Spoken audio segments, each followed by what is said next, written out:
नमस्कार दोस्तों, स्वागत है आप सभी का आपके अपने चैनल ज्ञान गुरु एकेडमी में। और बच्चों, आज क्या चैप्टर नंबर 8 के जो रिवीजन क्लास चल रहा है बच्चों, आप लोग का संजीवनी बूटी वाली क्लास में जो रिवीजन क्लास चल रहा है बच्चों, इसका आज का इस चैप्टर का आखिरी वीडियो है, जिसका नाम है बच्चों आप लोग का चैप्टर नंबर 8 शिक्षा में जो प्रसार है बच्चों।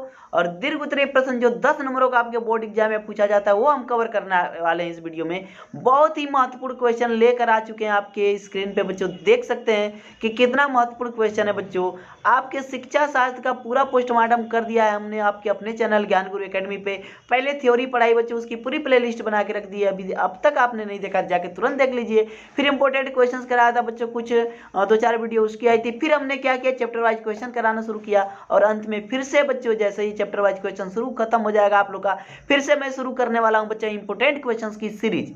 तो बच्चों, इतना ज़्यादा किसी चैनल पे शायद ही कराया गया हो। लेकिन चलिए चलते हैं अपने आज की वीडियो की तरफ बढ़ते हैं। और आज हमारी वीडियो है बच्चों दीर्घ उत्तरीय प्रश्न, जो कि 10 नंबरों में पूछा जाता है। ये देखिए, आप देख सकते हैं कितना महत्वपूर्ण प्रश्न मैं लेके आ चुका हूँ। आप कैसे कह सकते हैं कि भारत में शिक्षा के स्तर में गिरावट आई है? यदि हाँ, तो उसके कारणों का उल्लेख कीजिए। लोग कहते हैं ना कि शिक्षा का स्तर भारत का गिर गया है। भाई, आप कैसे कह सकते हैं, किस आधार पे कहेंगे? यदि कह सकते हैं तो कारण बताइए। क्लियर है? जरूरी भी है भाई, आप किसी को ऐसे कैसे ब्लेम कर सकते हैं। अगला क्वेश्चन यही है बच्चों, ये ऐसे भी पूछा जा सकता है कि शैक्षिक स्तर से आप क्या समझते हैं? भारत में शिक्षा के स्तर में गिरावट का कारण बताइए। भारत में जो शिक्षा का स्तर गिरा है, इसका कारण क्या है? या क्वेश्चन ऐसे घुमा फिरा के पूछ सकता है बच्चों कि शैक्षिक स्तर के पतन के क्या कारण है, शिक्षा के स्तर में सुधार के लिए सुझाव दीजिए। यह प्रश्न ऐसे भी पूछ देता है कभी कभी, शैक्षिक स्तर से आप क्या समझते हैं? भारतीय शिक्षा व्यवस्था में शैक्षिक स्तर के ह्रास के कारणों को स्पष्ट कीजिए। चलिए शैक्षिक स्तर का अर्थ समझ लेते हैं बच्चों। मनोवैज्ञानिक रूप से एक विशेष अवस्था में बालकों के लिए पाठ्यक्रम निर्धारित करने के स्तर को कहा जाता है शैक्षिक स्तर। यह ध्यान रखा जाता है कि बालक उसका ज्ञान इस प्रकार प्राप्त कर ले कि उस स्तर की सैद्धांतिक और प्रयोगात्मक दोनों परीक्षाओं में वह सफलता प्राप्त कर सके। शिक्षा का स्तर एक सापेक्षिक संकल्पना है। भारत के शिक्षा स्तर की तुलना में यदि अन्य देशों से की जाए तो कहा जा सकता है कि भारत में शिक्षा का स्तर निम्न है। समझ में आ रहा है बच्चों? हमारा निम्न लेवल का शिक्षा स्तर है। शैक्षिक स्तर में गिरावट का कारण समझ सकते हैं बच्चों। शैक्षिक स्तर का गिरना एक गंभीर समस्या है। शैक्षिक स्तर गिरने के मुख्य कारण निम्नलिखित हैं। पहला है बच्चों, कम वेतन एवं सुविधाएं।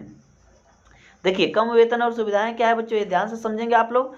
शैक्षिक स्तर गिरने का एक मुख्य कारण यह है कि अध्यापकों को वेतन बहुत कम मिलता है और उन्हें सुविधाएं भी कम मिलती हैं। आर्थिक संकट के कारण वे ट्यूशन करते हैं और अपनी कक्षाओं में अध्ययन के प्रति उदासीन रहते हैं। समझ में आ रहा है बच्चा? वो ट्यूशन पे आश्रित हो जाते हैं जो टीचर्स लोग होते हैं बच्चों, और जो कक्षाओं में सही से पढ़ाना चाहिए वो पढ़ा नहीं पाते हैं। वहाँ पे वो क्या होते हैं बच्चों, ठीक है, न्यूट्रल हो जाते हैं, ठीक है, उदासीन हो जाते हैं, जिसके वजह से शिक्षा का स्तर गिर रहा है। क्योंकि भाई देखिए, जो टीचर पढ़ा रहा है बच्चा, उसका भी अपना खर्च है, उसका भी अपना परिवार है। यदि उसको ज़रूरत से ज़्यादा कम वेतन मिलेगा तो मजबूरी है उसका ट्यूशन की तरफ जाना, और जब ट्यूशन की तरफ जाएगा बच्चों तो फिर क्लास पर उसका ध्यान कम हो जाएगा।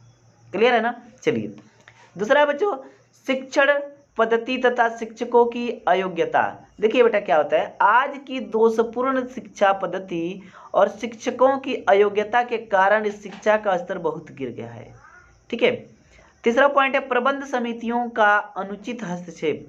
प्रबंध समितियां शिक्षा संस्थाओं के कार्यों में अनुचित हस्तक्षेप व अध्यापकों का शोषण करती हैं, जिससे शिक्षक सदैव मानसिक अशांति से ग्रस्त रहते हैं और पूरी कर्तव्य परायणता से कार्य नहीं कर पाते। चौथा पॉइंट है बच्चों, दोषपूर्ण शिक्षा संगठन। दोषपूर्ण शिक्षा संगठन के कारण भी शैक्षिक स्तर को ऊंचा नहीं उठाया जा सकता है, क्योंकि कक्षाओं में विद्यार्थियों की संख्या इतनी अधिक रहती है कि शिक्षक न तो ठीक से अनुशासन रख पाता है और न सभी छात्रों से व्यक्तिगत संपर्क ही रख पाता है। परिणाम स्वरूप शिक्षक अध्ययन कार्य को एक भार समझ लेता है, एक बोझ समझ लेता है और शिक्षा के स्तर पर कोई ध्यान नहीं देता। ठीक है बच्चों। पांचवा पॉइंट है दोषपूर्ण परीक्षा प्रणाली वर्तमान परीक्षा प्रणाली भी अत्यंत दोषपूर्ण है। जो परीक्षा प्रणाली प्रेजेंट टाइम की चल रही है बच्चों, ये भी काफ़ी दोषपूर्ण है। अध्यापकों को इतनी अधिक संख्या में उत्तर पुस्तिकाएं जांचने को दी जाती हैं कि छात्रों के कार्य का सही ढंग से मूल्यांकन नहीं हो पाता। ठीक है। परीक्षा में अनुबंधित साधनों का प्रयोग। देखिए, शिक्षकों की उदासीनता और विद्यालयी वातावरण के कारण सत्र के प्रारंभ में छात्र पढ़ाई में बिल्कुल ध्यान नहीं देते हैं और परीक्षा के समय अनुचित साधनों का प्रयोग करके उत्तीर्ण होने की चेष्टा करते हैं। समझ में आ रहा है बच्चों? शुरुआत में जब आप नहीं पढ़ेंगे तो अंत में आप चाहेंगे कि जैसे भी कहीं से जुगाड़ लग जाए, पास हो जाए, बस। यही अनुचित साधन हो गया। चाहे पेपर आप अपना लिखवा दें, नकल करवा दें, चाहे जो भी करवा दें, तो इसे अनुचित साधन कहते हैं। ठीक है, ओके। अगला है पाठ्यक्रम निर्धारण में शिक्षकों की उपेक्षा। देखिए क्या होता है, पाठ्यक्रम का निर्धारण करते समय शिक्षकों की पूर्ण रूप से उपेक्षा की जाती है।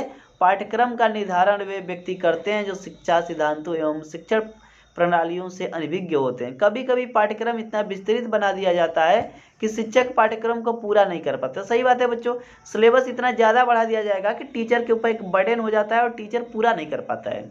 समाज का दूषित वातावरण। देखिए, आज के समाज में व्याप्त दलबंदी, जातिवाद, संप्रदायवाद आदि ने विद्यालय के वातावरण को दूषित कर दिया है, जिसका कुप्रभाव छात्रों के अध्ययन पर पड़ता है। विद्यालय में शैक्षिक सुविधाओं का अभाव। बहुत से विद्यालयों में भवनों तथा शैक्षिक सामग्री का अभाव पाया जाता है। परिणाम स्वरूप अध्यापन कार्य सुचारू रूप से नहीं चल पाता है। 10वां पॉइंट है बच्चों, अनुशासनहीनता। ठीक है, आजकल छात्रों में अनुशासनहीनता भी दिन प्रतिदिन बढ़ती जा रही है।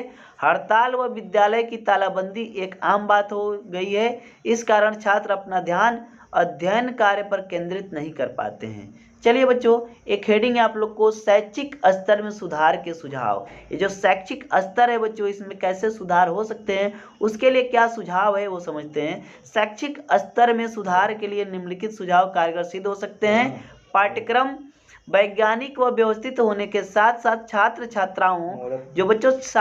छात्राएं होते हैं बच्चों, उनकी मैं बात कर रहा हूँ, छात्र छात्राओं के लिए उपयोगी भी होना चाहिए। क्लियर है बच्चों? चलिए इसी में आगे समझते हैं बच्चों। थोड़ा सा मैं इनको क्या करता हूँ, कम कर देता हूँ, 1 मिनट। हाँ, जो और मैंने कम कर दिया बच्चों। ठीक है, छात्रों की बढ़ती संख्या हेतु नए विद्यालयों की स्थापना की जाए और शिक्षक नियुक्त किए जाएं।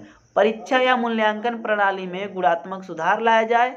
विद्यालयों के शिक्षण कार्य दलबंदी, जातिवाद, संप्रदायवाद तथा प्रबंध समितियों के अनुचित हस्तक्षेप से दूर रखे जाएं। ठीक है बच्चों, बच्चों को अनुशासित करने हेतु पूर्व प्राथमिक व प्राथमिक स्तर की कक्षाओं पर विशेष ध्यान दिया जाना चाहिए।